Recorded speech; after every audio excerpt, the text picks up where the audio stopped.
Welcome to another episode of Raiders of the Unknown. On today's show, we have Israel Horowitz, and the topic for today is a look at Karaite movement within the Jewish world. Mr. Horowitz, would you like to tell us a little bit about your background and how you developed into this group? Absolutely. So my background is from the ultra-orthodox Jewish background.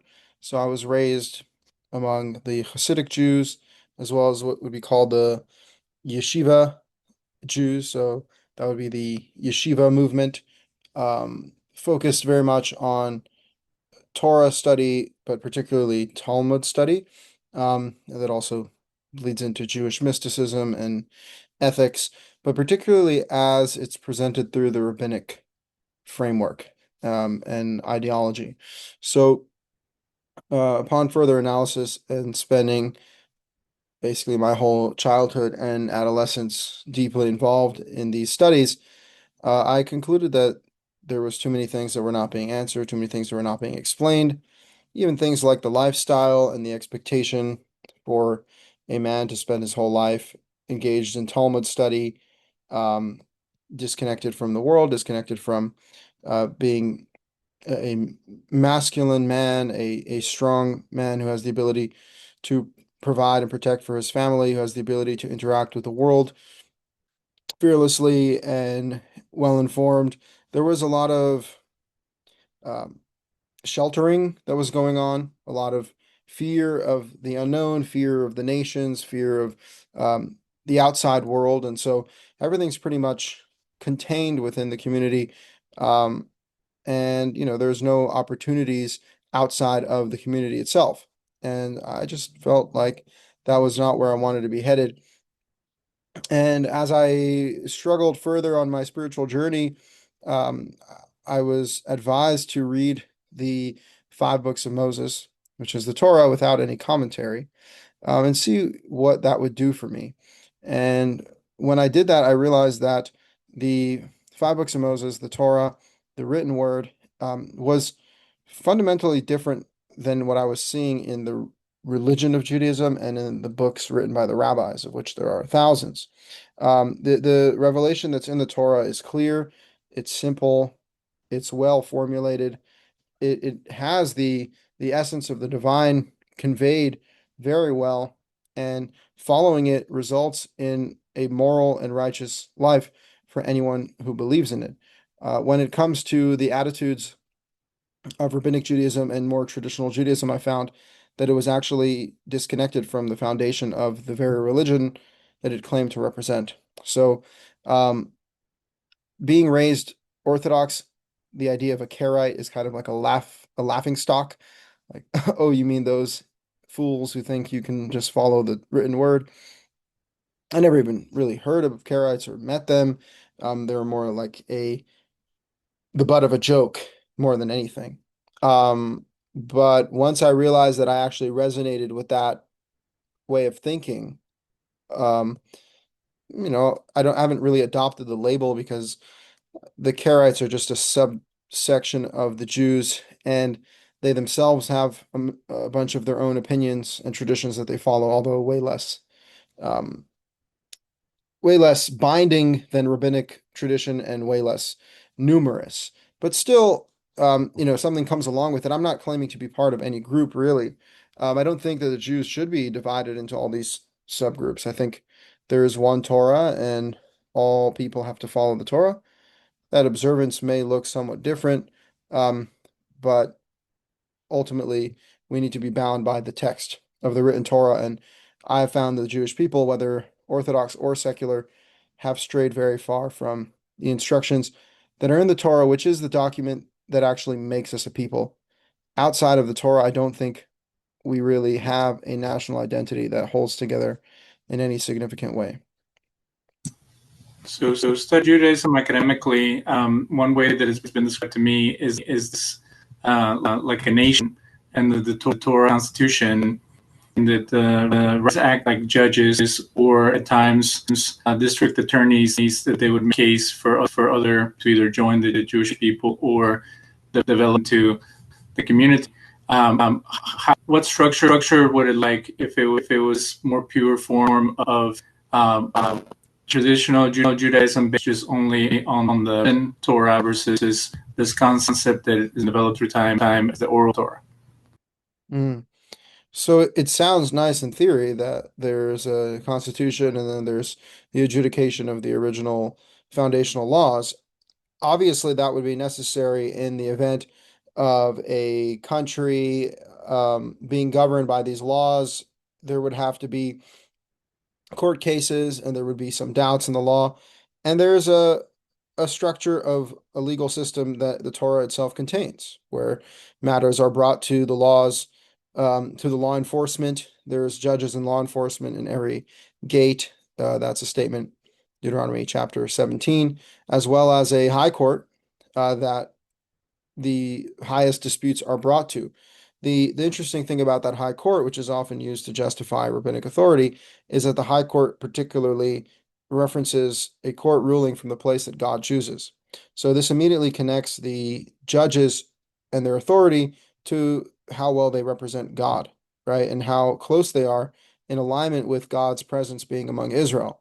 The rabbinic tradition as it exists is actually a post-temple invention. So it actually, the Mishnah was only codified in 200 CE, which is 130 years after the Second Temple was destroyed. And these rabbis, some of who may have been present at that time, most of which ultimately codifying it are after, they are writing their debates and opinions about Jewish law. It's not even really case law all the time. In fact, usually it's just abstract legal conversations and arguments that don't have a lot of relevancy to life at all. Sometimes it's outright immoral. Like, for example, I was just reading a Mishnah in Yuma where they discuss whether you're allowed to save the life of someone who a building collapsed on him on the Shabbat. So it would be like work to remove the stones. And the formulation they present is if it is, we have a doubt as to whether he's alive or dead, you can uncover the rocks of the building. If we have a doubt as to whether he's a Jew or a non-Jew, you can uncover the rocks of the building. So the implication being that if we knew for certainty that he was a non-Jew, you would not be able to save him from the collapsed building. Now, things like that are very common in rabbinic literature, which is why the Talmud increasingly has been exposed as an immoral book. Now, is every quote out there on the internet from the Talmud true? No, but a lot of them are. And in general, the Talmud is full of very destructive statements and ideas. Certainly, even if you believe that they have some helpful ideas, those ideas are not binding law. What the rabbis present is not just an attempt to understand Torah law, but it's an attempt to institute an entirely new set of law, laws that are not written in the scripture whatsoever, even though the scripture says, do not add or subtract to these commandments. It's one thing to preserve traditions and court rulings. It's another thing to introduce entirely new ideologies and principles that are nowhere to be found in the original document, claiming that those institutions by these rabbis are as binding as the laws in the Torah that are supposedly the laws of God according to the religion. So if the religion claims that this is the word of God, you should only follow his commandments, and now all of a sudden we have to follow thousands of laws invented by rabbis, that is a complete disconnect from the original intent of the religion. So to the extent that we're adjudicating law and trying to come to conclusions, that's one thing. But it should be noted that never in history have the rabbis actually operated as a court with authority. They have always been acting under exiled conditions, under Babylonian rule, under European rule, under all American law, right? The rabbis have never even had authority. So for them to claim that all of their books are an attempt to institute Torah law, they've never even had the ability to institute Torah law. So what they've really done is enslave their own community to their whims, and now people have to take seriously these books when they're not at all serious books. But let's say that there is someone who's actually trying to parcel the Torah properly. They're not only looking at things from Moses, but they're looking at principles derived in the of Abraham, the life of Isaac and Jacob, even Adam and Eve and Noah, and they're taking everything into consideration. And then they make a pronouncement. Someone comes to them and says, "Hey, I want to marry one more woman. Abraham had a couple of mistresses and this and that. Is it okay for me to do it?" They'd be able to say, "Hey, if you look at the life of Jacob, it never worked out. They hated each other. The ladies hated each other. Try to stay clear of anything like that." Would that be someone that you can go to and get some help, or every Jew is gonna be able to interpret on their own, just based on their own spiritual pursuit? Or how would you do it the better way, according to your perspective? Mm-hmm. Yeah. So the Torah speaks directly to individuals over and over again. Individuals are told to know these words, to teach them to their children, to return to God, to return to God, heart and soul. These are deeply personal, individualistic calls to knowledge, to awareness, to enforcement of the law in your own personal life. The same way that there are laws for the court, there are laws before the court, so that you never even end up in court. If you are acting in accordance with God's law, there's no reason why you should ever be standing in front of the court. The rabbis take the excuse of a court, again, which is just a concept in this time, and they use it to enforce how people should behave from the moment they get up in the morning until the moment they go to sleep at night. And they have things that you have to say. They have blessings and prayers, and you have to go to the synagogue and you have to say this and you have to say that, and you can't look this way and you can't talk that way and you can't walk this way. And they have a million things to somehow, as if the court's job is to regulate every single minute of your waking hour. That's certainly not the intention behind the court. Now, to the extent that it's useful to have religious leaders and elders of the community and people who you can go to for mentorship and advice, yeah, there's nothing wrong with that. I mean, you'd be a fool as a human being to believe that you can come to all the conclusions without ever learning from other people. I mean, we all learn from other people all day, whether we like it or not. Even if we learn how not to be, we're still learning from other people's experiences, right? And their advice. And so, yeah, there are people that are wise who have advice, but I would say don't just respect them because they have a title, which is unfortunately usually the nature of Rabbinic Judaism, which is, oh, this is a rabbi, therefore you must listen to him.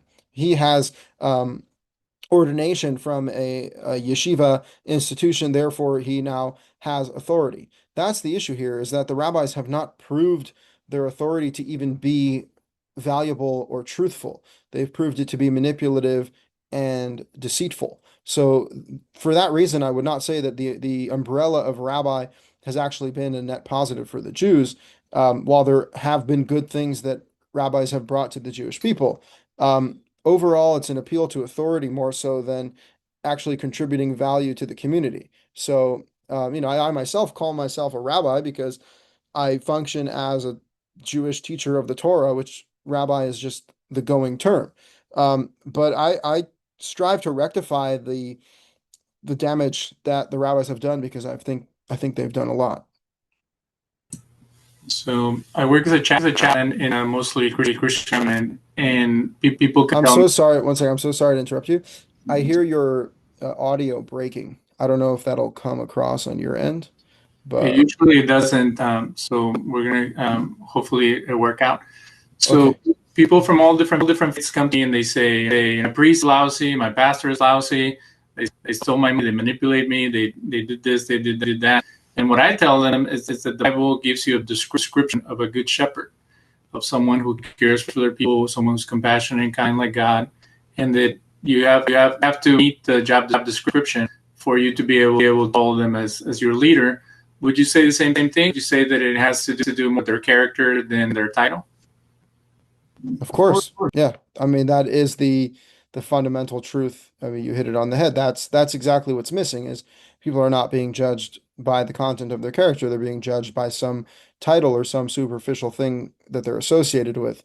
And, when God is calling us to be a holy people, to be unique, to be set apart, to be righteous, there are actual requirements that come along with it. And the consequence for not following through with those requirements is a curse, like devastating curses outlined in the Torah that are so bad, and that the Torah proceeds to say in Deuteronomy chapter 8, chapter 28, it says that you will see so many bad curses and evil curses, even things that are not written in this book of the Torah.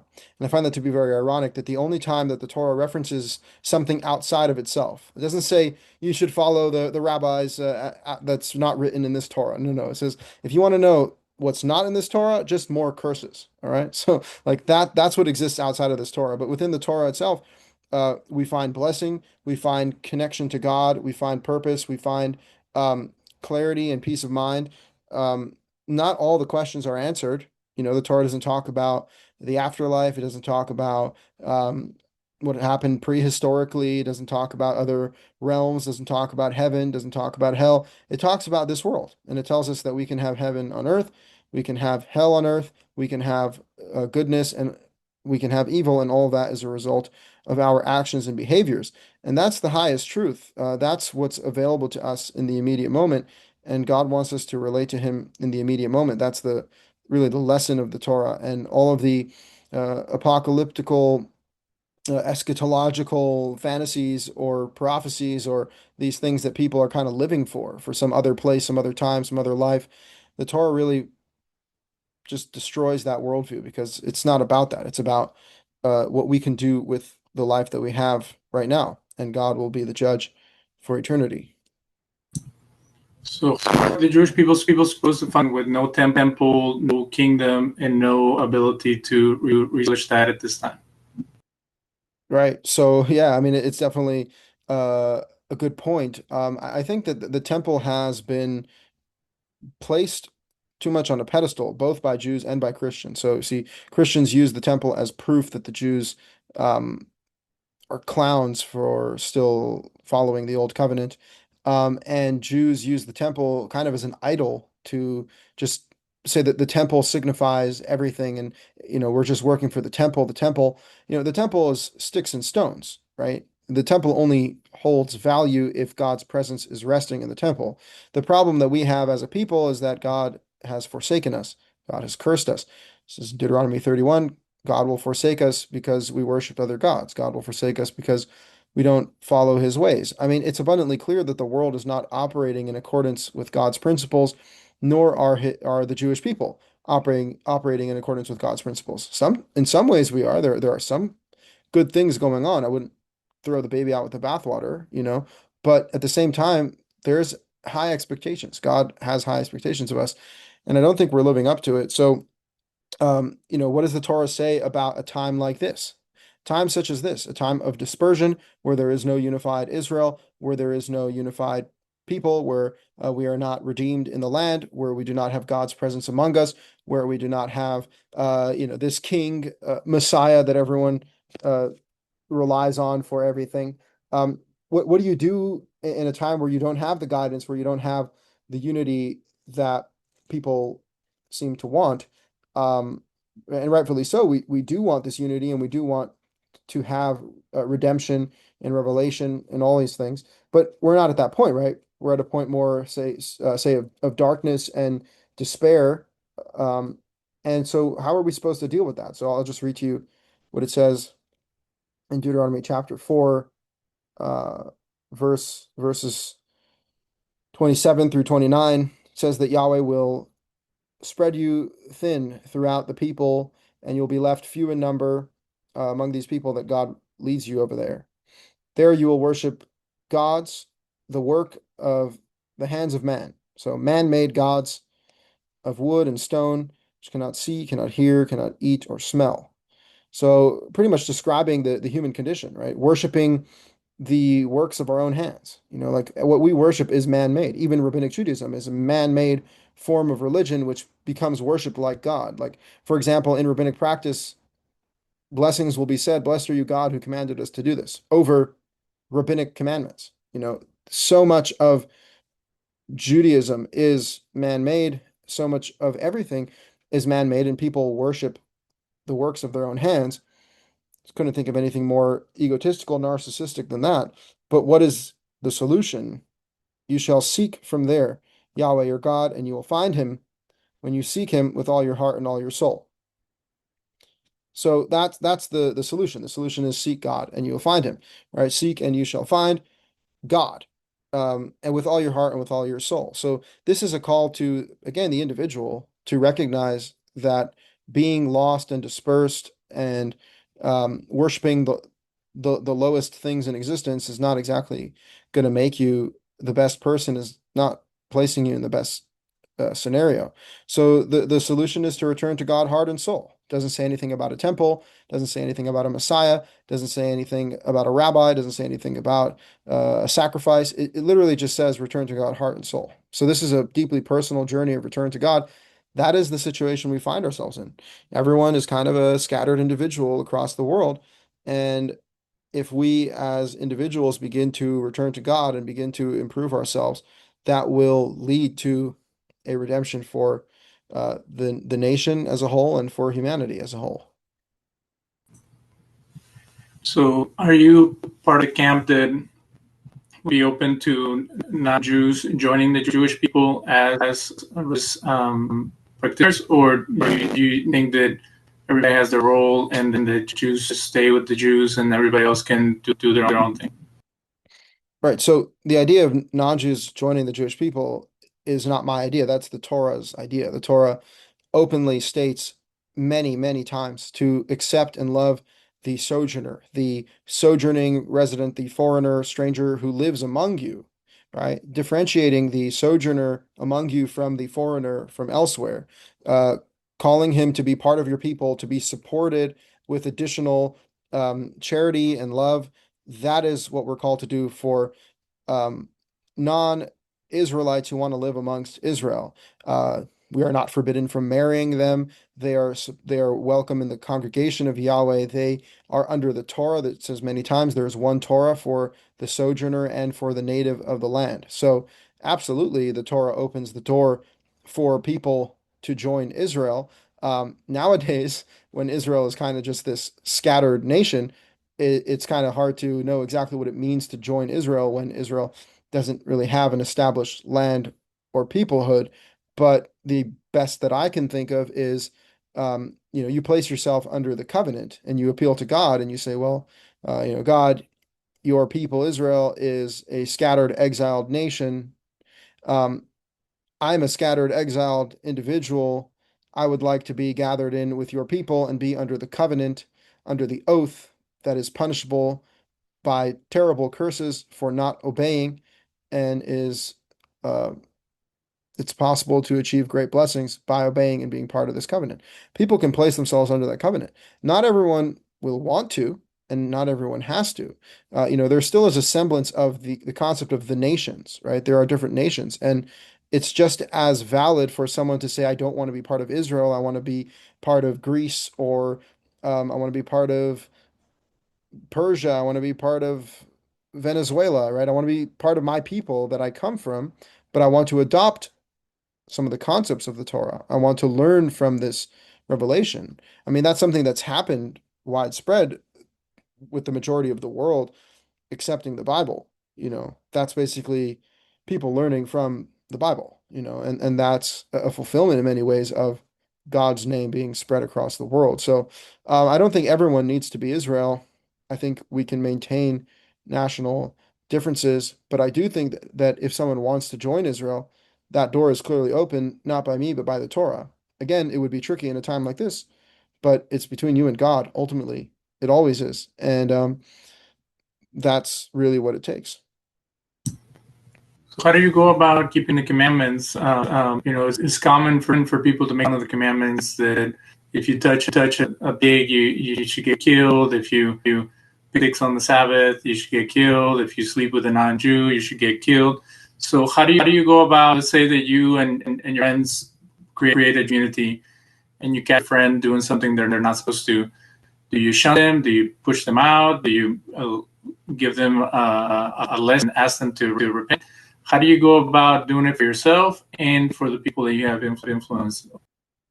Of course. So, I mean, first and foremost, we don't have any of this authority. As I pointed out, like there is no country that is governed by the laws of the Torah. So, it's not quite relevant to say how exactly we'd go about it because we don't know, because we don't have that opportunity.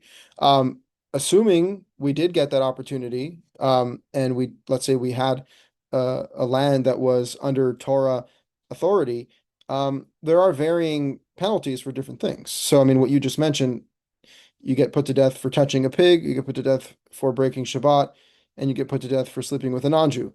All of those three things are not true. Like the only one that's true is you get put to death for breaking Shabbat. That is true. But you don't get put to death for touching a pig. Definitely not. There is actually no penalty for touching a pig. I mean, a live pig, totally fine. Then the carcass of a pig is just ritually impure. So if you touch it, you're impure, and you just can't eat it. So that's really the only law regarding pigs. Regarding sleeping with a non-Jewish woman, there's no prohibition against sleeping with a non-Jewish woman. That's a made up law. Like just to give you the source, in Deuteronomy chapter 7, it says that we should not intermarry with the Canaanites, who were the inhabitants of the land, who God deemed worthy of death, right? So they were so evil and so steeped in sin and idolatry and immorality that God himself, the only time in history that we see such a thing where God dictates the genocide of a people, I mean, other than when he himself did it at the flood, these people are people that you shouldn't intermarry with. And so Jews will falsely use that as a source to say that you cannot intermarry with any other nations. Now, what they're essentially saying, though, is that all other nations are under this category of evil people to the core that need to be genocided. So I would not make that leap at all. I don't think that's what the Torah is saying. The Torah is specific about those nations because those nations were deeply immoral. Now, the point that it's making is you don't want to marry people that will lead you away from God. But if you find someone from another nation who is who has their allegiance to the same God that you do and wants to follow the Torah as you do, then it's actually appropriate to marry them, especially if there's love there and there's connection and you guys can build something great together. What binds you together is your love under God. And so if that exists, there is absolutely no prohibition against marrying people from other nations. I would like to push back with that. I know there's extremists, and I know people who say anybody who's not worshiping the true God is in, I guess the translation would be like an infidel or some type of heretical person. But the idea to genocide, that I don't see that other than someone trying to apply what Joshua did to all the other people.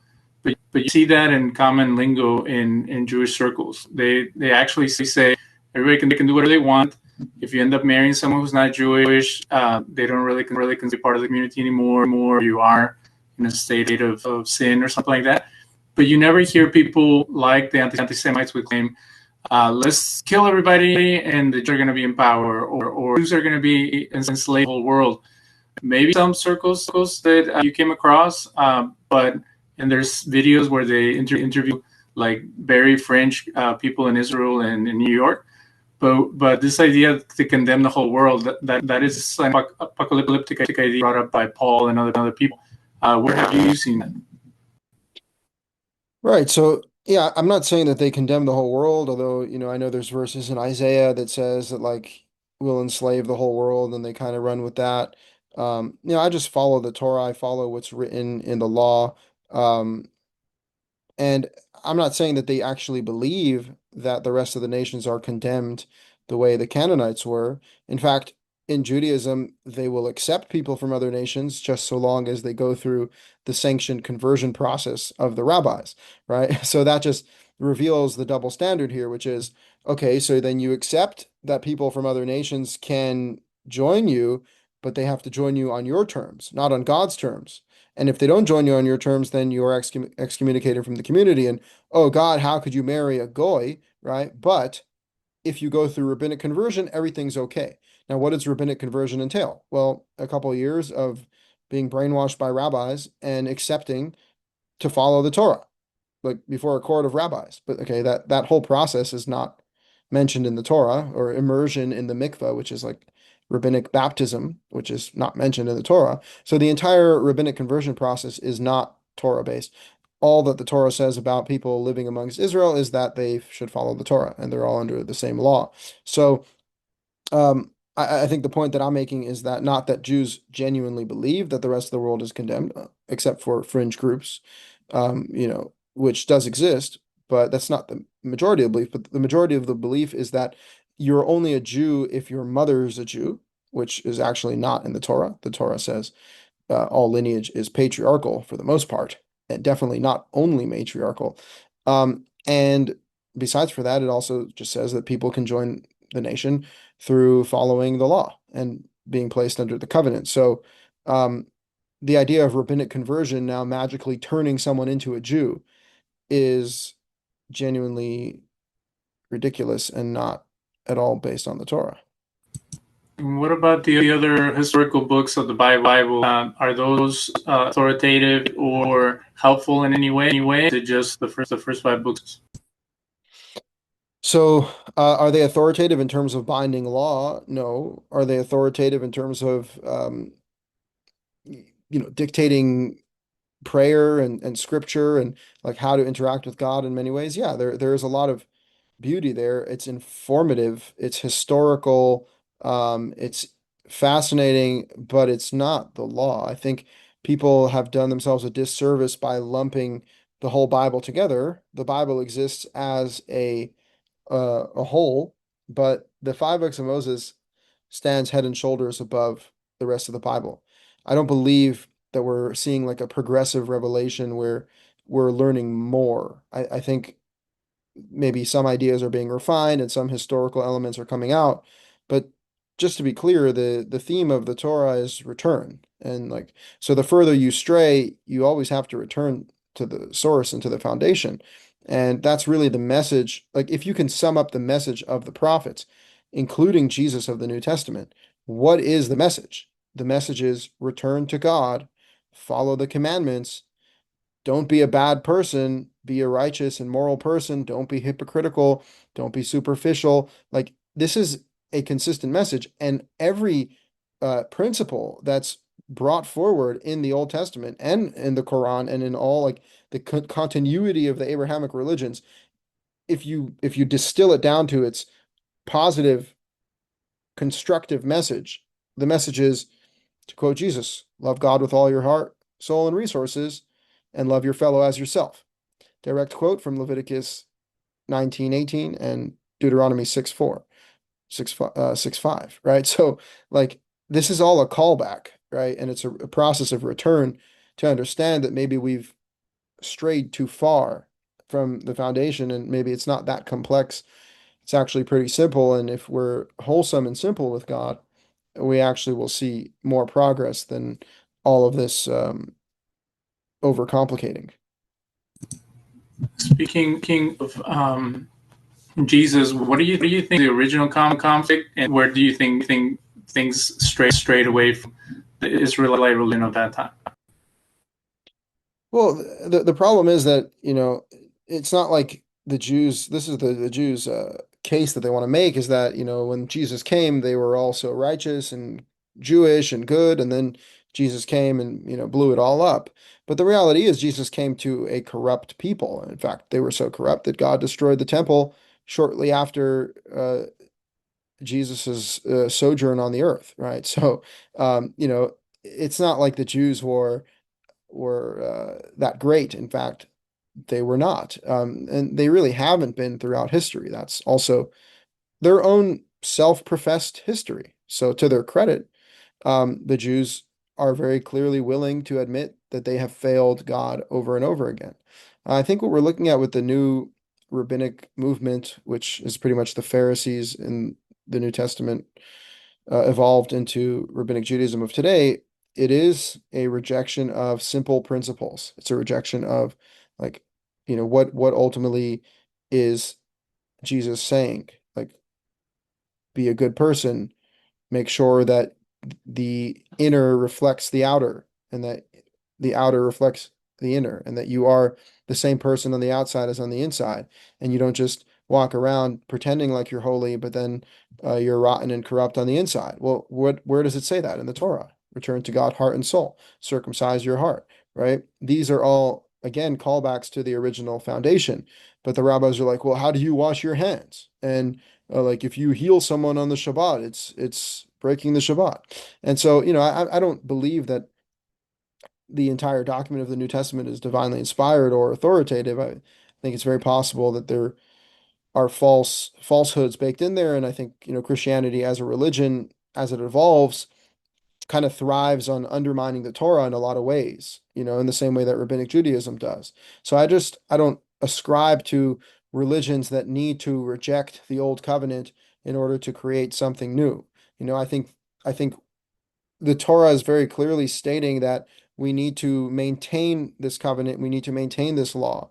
And just because there are aspects that we can't fulfill doesn't mean that we shouldn't fulfill any of it. And even within Christianity, Christianity believes in the law. That's why they believe in ethics and morality. But they kind of play this game where they get to choose which ones to follow, which ones not to follow. When, I mean, the Torah is very clear, follow without adding or subtracting. So I think every biblical Abrahamic religion deviates from the the faith when they begin adding and subtracting to the commandments in the five books of Moses. So since you take the label Karaite, how would you describe yourself? And in my Jewish institute where I did my master's, there was a guy who used to be a Jew for Jesus, and then he became Karaite, and there was no institutions for him to receive higher learning. He had to come to ours. So where do you gather? How do you build community, and where do you create this view and perspective to the greater world? How do you build a community based on these principles? What is your institution? Spurred in Chicago. It's kind of eclectic. They have people from all different backgrounds, but it's academic. Mm-hmm. Right. So yeah, I mean the academic higher learning is just studying the five books of Moses, like it's not, as I said, it's not that complex. I mean, I didn't say that. It says that in Deuteronomy 30. It's not beyond you, it's not across the sea, it's not in the heavens, it's in your mouth and in your heart. Again, a callback to the internal revelation that is within every single individual, that God is calling to each and every one of us to connect with him. Um, not about the title, not about the higher education. It's about the inner education and the personal fulfillment of the law, right? Jesus said, nothing shall pass from the law until it's fulfilled. So Christians interpreted that he fulfilled it, right? Alternatively, he fulfilled it, you should fulfill it, we all should fulfill it. That's the whole idea, that through fulfilling the law, we will be wise, we'll be understanding, we'll be connected to life, and we will all be fulfilled. There's nothing that implies that the Torah is outdated or that we shouldn't be following it. It continues to be the mainstay of education. It puts higher education to shame. All of the enlightened liberal values of this modern day have clearly failed in a spectacular fashion. I mean, we're looking at a world that's lost and confused and fooled over and over again by people claiming to be rational and reasonable and rejecting the primitive nature of the Bible. But the Bible is the only book that actually speaks truth and doesn't even tell us that much, but it tells us what we need to know. And guy I know you've debated Asher Mesa and then been on Nehemiah Gordon program. When you connect with these others, do you feel like it's an opportunity to educate, or are you building coalition with these individuals who are kind of controversial and picking fights with different groups? Well, yeah, it's a combination of all, right? You want to build alliances, you want to shake things up a little bit. We have productive conversations. I think obviously I have more agreements with Nehemiah than with Asher Meza, although Asher Meza has done his best to diminish the rabbinic constitution or the rabbinic, um, vast array of books down as much as he could. I still think that it's too much. Anything is too much if it's not the Torah. Um, but Nehemiah is someone who really was the only person doing what he's doing, just a Jew who believes in the Torah and follows the Bible as it's written. He's not like affiliated with the Karaite community so much because that's more of like a niche community in Israel. But as an American who just interacts with all different people from all different faiths, I just label myself as Torah observant because that's really what it's about. There are things that are kind of out there, which is creating your calendar, pronouncing the name of God, developing ties with some anti groups, such as the Hebrew Christians, not all of them, some of them, or people who are very antagonistic against all Jews, and they try like on the rabbis. How do you navigate that? Because it can get kind of messy and it can get kind of antagonistic and hateful at certain points. Yeah. No, it certainly can get antagonistic. And while I understand that probably Orthodox Jews and view me as an antagonizer, I don't try to be negative in an unhelpful way. As in, the verse before, do love your fellow as yourself, Leviticus 19:18, Leviticus 19:17 says, do not hate your brother in your heart. You shall surely rebuke your fellow and not bear sin because of him. Right? Like if you're not going to rebuke your fellow, you don't actually love them and you're just harboring hatred in your heart. So the idea of being non-confrontational and not stirring the pot is really it's a callous way of being. It's kind of this fake niceness that's again superficial but not real. The reality that we're looking for in um, communion with God and communion with our fellow man is to get to the truth, and so we have to be honest. We have to speak truthfully. We have to say what we believe. We have to be willing to stand up for our beliefs and be ready to be wrong.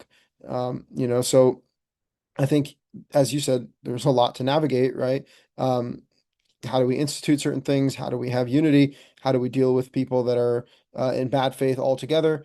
There's definitely a lot to cover there. But because we are in the situation we're in a state of dispersion, as a people, not united ceremonially, I don't think it's so important to all be wearing the same black boxes on our head and, keep the holiday on the exact same day. I think what's more important is that we're united ethically and that we have shared values above all. And if we could unite around that, I think we can come to terms on the smaller details much easily. You mentioned the Jewish people being constantly rebellious, and that could be seen as some vitriol as all the Jewish people history. Doesn't it say in the Bible that God he blends those that he loves? So do you see it as some of educational and type of trying to steer the Jewish people in the right direction, or like the Christians and the Muslims would say that God is with us and that we're disgustful and then we're never going to change, and that we're just going to roaming the earth in cycles and ashes until the end because it's hard-headed and never coming around. Yeah. I don't believe in replacement theology. I don't think that the covenant goes away. You could see in Leviticus 26, 44, 45, where God says explicitly he will recall the covenant of the first ones and he will not reject Israel completely and be disgusted by them, even when they're exiled, even when they're living under sin. So God obviously always loves his children, no matter what's going on. But there's many aspects here to tackle because we're dealing with a God who is jealous, who is angry, who is a God who brings justice to people for doing the wrong thing. It's not a casual thing where we can all just play happy with God. In fact, speaking of being happy, you can see Deuteronomy 28:63, where God says, just as he was happy and rejoiced to do good to us when we did good, he will rejoice to destroy us when we do evil. Right? So God is saying, I will be just happy to destroy you for being evil. Yeah, I'm not saying every single Jew has been bad. Obviously, that sounds vitriolic and it's not even true. There's always a remnant of people that are good, but it's always a minority. And that's unfortunate. It's been the case almost since day one. Take Noah as the extreme minority from an entire generation. Take Abraham as the minority. Take the fact that the Bible is following fundamentally the journey of individuals, and the nations are kind of like crashing and burning all around. So there are righteous individuals, but it is few and far between. That's why the Torah cautions us in Exodus 23:2 to not follow the majority for evil, but to follow God, right? Because the majority does not dictate truth. God dictates truth, and even if most people are doing the wrong thing, doesn't make it right. So we have to be uh, very cautious with all of these things. Yeah, it's not about being hyperbolic, but we have to kind of balance these things, as you pointed out. There is an element of God tests the ones He loves, and God punishes the ones He hates, right? So it's like, how do you know if it's a punishment or a test? Well, we don't know exactly. That's up to God to know, but we can speculate that if someone is righteous and he's going through difficulties, that's a test. But if someone is wicked and he's going through difficulties, that's a punishment. It would seem that's at least a way to conceptualize it. So if we can see patterns within the Jewish people's behavior, again, self-professed. So it's to our credit, we air our dirty laundry in public. We're not trying to hide the fact, like read the Old Testament. It's all about the failures of Israel. Um, so, when you can point to things that Israel's doing wrong, like genuine violations of the law on multiple levels, I think we can only conclude that that is a fulfillment of the curses that were promised for not following God. And to the extent that there are a lot of blessings that Jews experience, because there are that as well, that's also a fulfillment of the blessings and the favor that God put on Israel. When down to the support the state of Israel, groups that don't, have you seen the trend? Groups that don't usually make strange bedfellows with people who actually hate Jews or want to destroy all the Jews because they're all in the same place.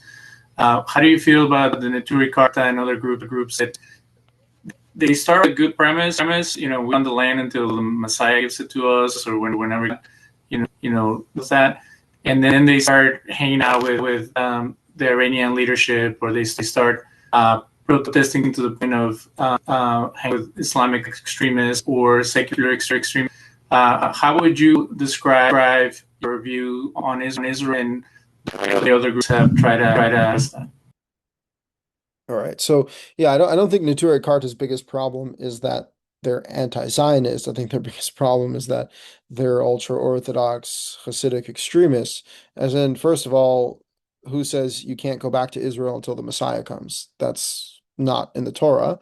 The Torah doesn't say that you can't go back to Israel. You can. You can try to conquer the land fairly and justly and be moral about it. However, uh, it has to be a land governed by the Torah. So that's really the issue here is is the Zionist project a moral and righteous project? Like take, for example, I don't know if you're familiar, this is kind of a small historical point that doesn't get discussed a lot, but the Zionist state brought in the Yemenite Jews from Yemen. Um, and the Yemenite Jews were so kind of innocent that they had this tradition that um, you know, they're going to come flying to Israel on the wings of eagles, right? And so then the airplane came to them and they're like, oh, this is the eagle, right? And then they show up in Israel and it started snowing. And because they're from like the desert areas, they've never seen snow. They're like, oh, it's the manna, right? So kind of just very innocent people, mostly religious for a long time. It's there since the first temple era. And there's some really dark stories there because the Zionist leaders basically locked them up in camps, put them in tents, and then they stole their babies from them. So when the Yemenite woman would give birth, they would take the baby and say, "Oh, we're sorry, it died," and then they'd go sell the baby like to rich people who want to adopt babies or something. Like this is just like a casual historical anecdote from the founding of the state of Israel. And I know people personally who lost their brother. Like this guy lost his brother from this campaign, and he still to this day has never seen his older brother.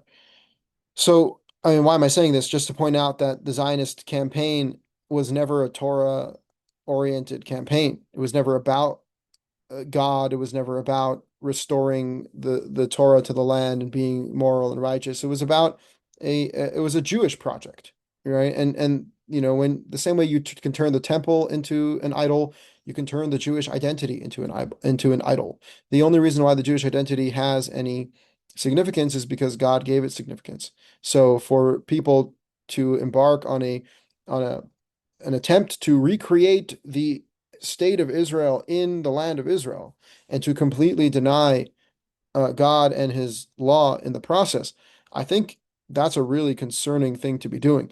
Now, when a Natura Karta Satmar Hasidic man tells you that the Torah needs to be the law of the land, he means Hasidic, Rabbinic, ultra-orthodox Talmudic Judaism as the law of the land.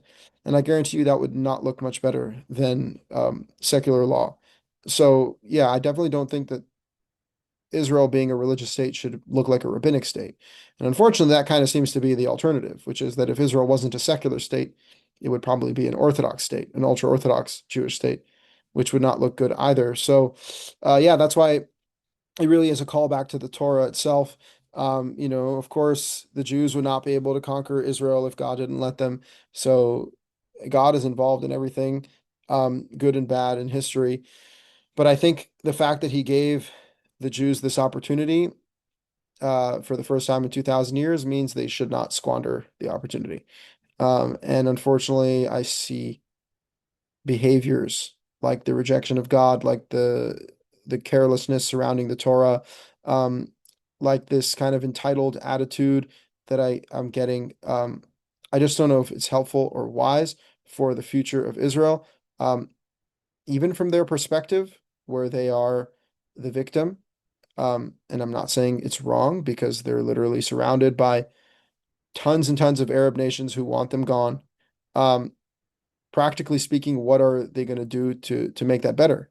First and foremost, they need God's protection. They don't need the US's protection. They need God's protection.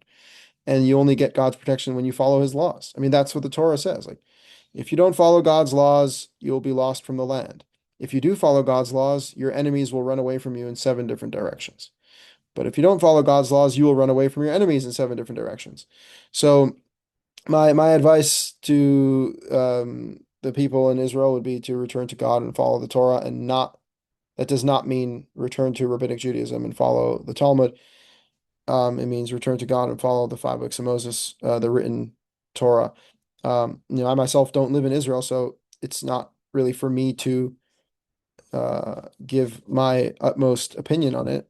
But these people that is their land. They're fighting for their lives. It's a tough situation for sure.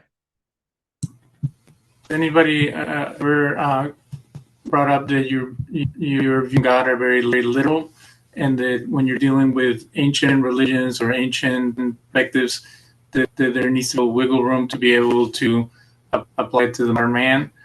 You mentioned God being jealous, God being angry.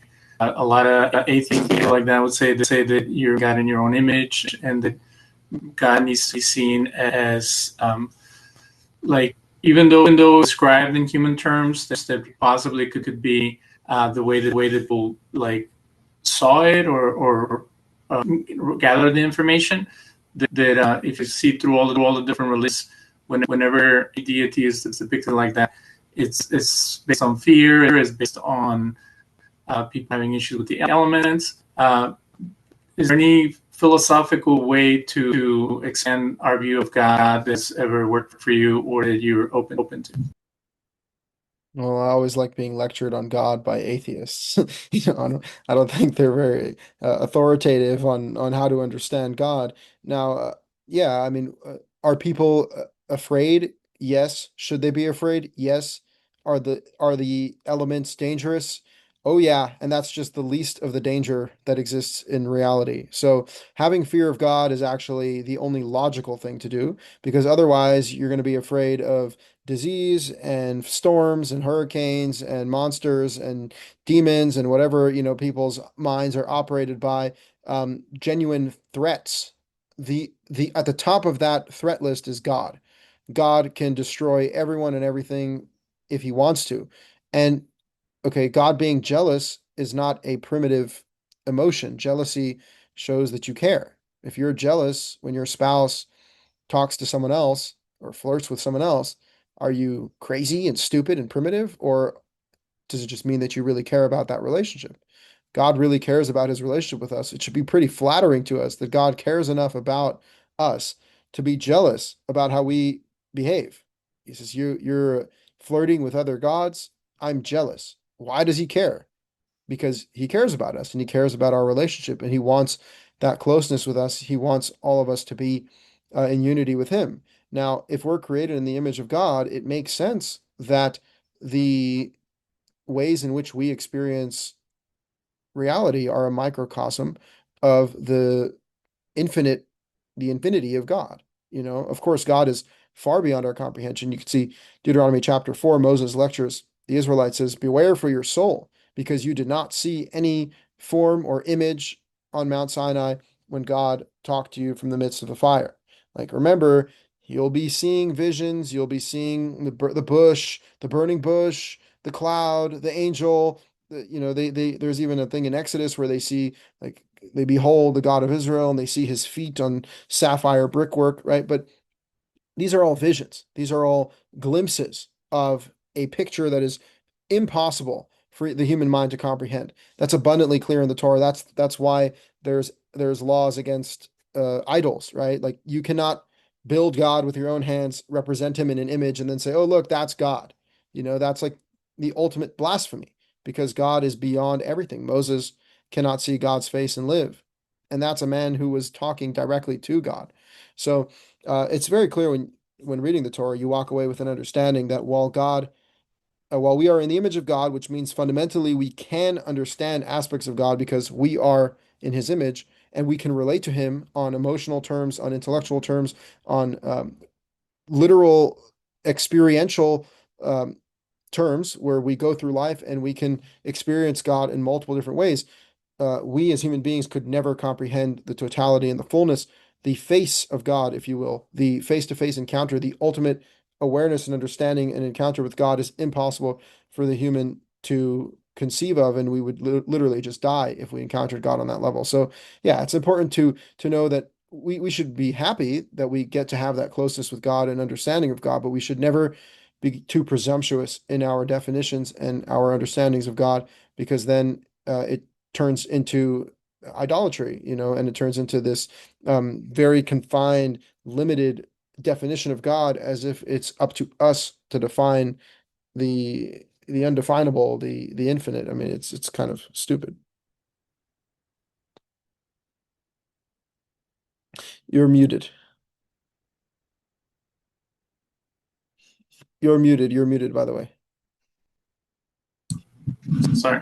I want to thank you Go for ahead. your time. We want to really appreciate you sharing your perspective and getting us closer to this unique phenomenon within the community, which is, you say, the Karaite idea as it was developed, in early medieval time. I'm sure the persecution, they were dismissed and stigmatized, but there's resurging, and that is available now for people to explore. So, our website or an Instagram way to get a hold of your materials? Absolutely. Website israelhorowitz.com. I'm on all the social medias, Israel Horowitz. Yeah, check it up. Join the conversation. Agree or disagree. But yeah, I agree. It's encouraging to see that we can have these conversations openly and that the freedom of speech afforded to us is it's paying off because we get to have open conversation and hopefully it brings us closer to the oneness of God. Thank you. All right. Shalom.